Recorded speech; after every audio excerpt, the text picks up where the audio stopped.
I'll start with a poem from my second book, More of Me Disappears, and this is a poem called Last Words.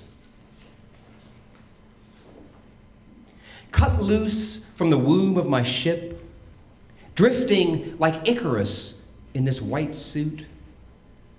Destiny is broken down to numbers, X amount of inhalations, X temperature, tolerable, knowing that a breathless demise is what awaits me. You tickle my ear like an insect, urgent whispers wrapped in static, dissecting my silence, as if I were the first person to enter the house of God. There is no gauging my location now. This is true transcendence, mind meeting the unknown, language unavailable, the brain itself groping for impulses to send south to the body. This is what I wanted, to die in the mouth of the sun, lungs imploding like a flattened can, all sense of mortal obligation cauterized like a wound. A moment can indeed define a lifetime. Karma be vaporized at the threshold of death. Light floods like a big bang. Kiss the earth for yours truly. Tell the paparazzi I went home. Energy forever burning in the belly of the mother star. Thank you.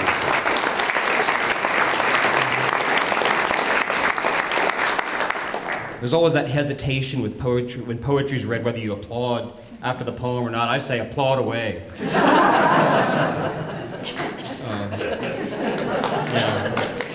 If you're so inclined. So in my latest book called At the Threshold of Alchemy, there's a series of 20 poems basically about relationship. I'll leave it at that since we have a limited amount of time. But I'd like to read, I think I have time to read 3 pieces from this series. So this series is called Portraits of Mary. And this is number 1. Mary in Clifton Park beside a crepe myrtle. Her capacity for heartache, her lack of self-consciousness. I'm humbled. Mary riding a riptide of tears, dancer on a Browning landscape, goddess of joy, arrow lodged in her spine, drunk on disappointment. Is she real? Composite of electricity and clay, personality suspended, spirit unfettered by comfort or routine. It's iconic. Hair blown back in the autumnal wind, masks crumpled at her feet, dirt on her cheeks, eyes rolling skyward. Unafraid, unabashed, audacious. Mary, yes, but something more, something other, shrouded in mystery, tapped by the divine.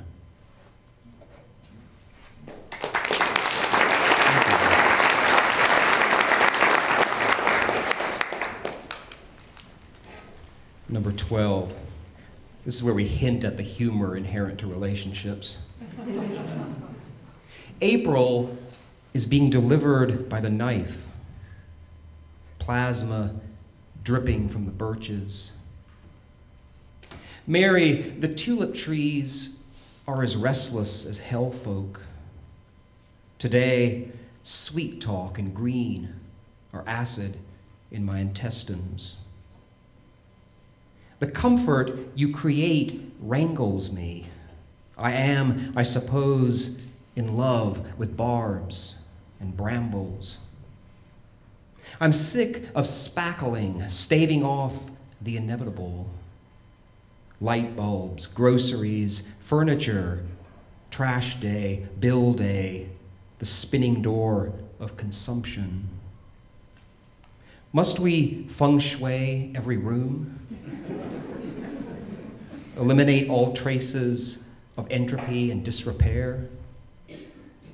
Odd, I suppose, but I can't bloom in a place where nothing is broken.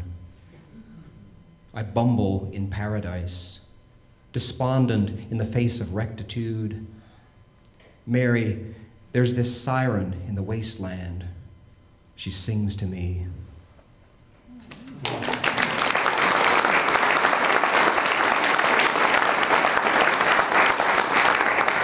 Thank you. And this is the last one in the series, number 20.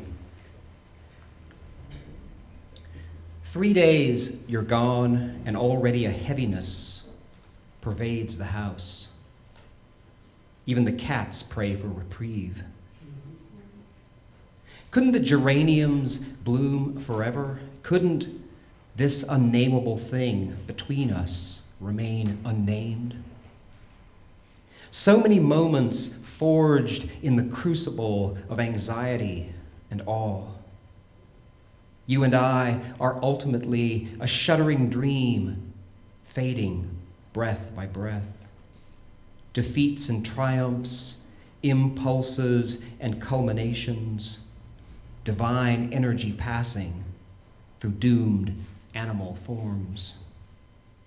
We were born of restlessness and will die of it too, rising finally through spirals of light towards our next appointed go-around. Please, Mary, wrap up your explorations. Come home soon. These ponderings grow darker daily.